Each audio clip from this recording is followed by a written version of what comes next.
ನ್ಯಾಯಾಧೀಶ ಗವಾಯಿ ಅವರ ಮೇಲೆ ಶೂ ಎಸೆದ ಆರೋಪಿಯನ್ನ ಬಂಧಿಸುವಂತೆ ಕಾನೂನು ವಿದ್ಯಾರ್ಥಿಗಳ ಒಕ್ಕೂಟದಿಂದ ಆಗ್ರಹಿಸಿ ಪ್ರತಿಭಟನೆ ನಡೆಸಲಾಯಿತು.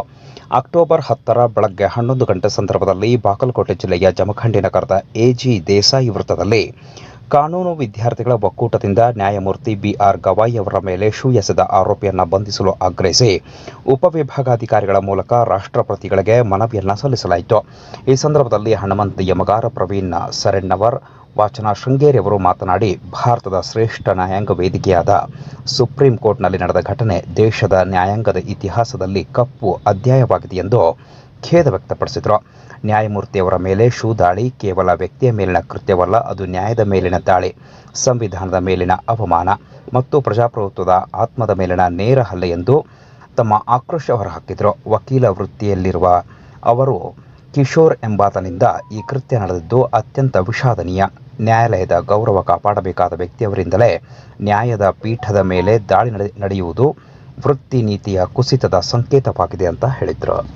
ಆದಂತಹ ಮುಖ್ಯ ನ್ಯಾಯಾಧೀಶರಾದಂತಹ ಬಿಆರ್ ಗವಾಯಿ ಮೇಲೆ ಆದಂತಹ ಅನ್ಯಾಯವನ್ನು ತಡೆಗಟ್ಟಲಿಕ್ಕೆ ಅವರ ಮೇಲೆ ಎಸೆದಂತ ಶೂ ಅನ್ನ ಅದನ್ನು ಪ್ರತಿಭಟಿಸಲಿಕ್ಕೆ ನಾವಾದಂತ ಕಾನೂನು ವಿದ್ಯಾರ್ಥಿಗಳು ಈ ಹೋರಾಟವನ್ನ ಮಾಡುತ್ತಿದ್ದೇವೆ.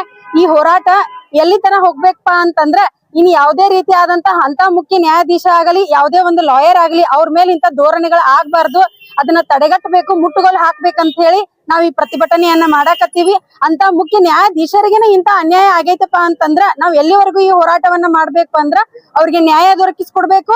ಶೂ ಎಸೆದಂತಹ ರಾಕೇಶ್ ಅವರಿಗೆ ಶಿಕ್ಷೆ ಆಗ್ಬೇಕಂತ ಹೇಳಿ ಕೇಳ್ಕೊಂಡ ನಾವ್ ಈ ಪ್ರತಿಭಟನೆಯನ್ನು ಮಾಡತ್ತೀವಿ.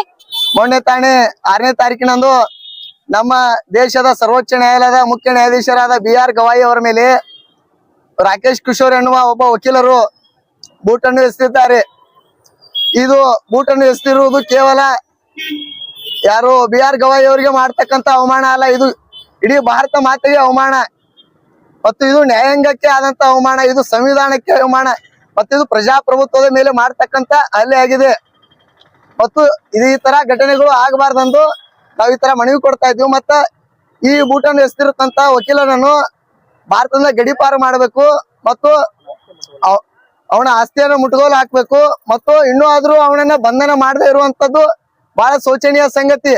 ಮತ್ತು ಈ ತರ ಇನ್ನೊಮ್ಮೆ ಘಟನೆಗಳು ಆಗದಂತೆ ಕಾನೂನುಗಳನ್ನು ಇನ್ನೂ ಹೆಚ್ಚಿನ ಸಂಖ್ಯೆಯಲ್ಲಿ ಅದನ್ನ ಜಾರಿಗೆ ತರಬೇಕೆಂದು ಕೇಳಿಕೊಳ್ಳುತ್ತೇವೆ.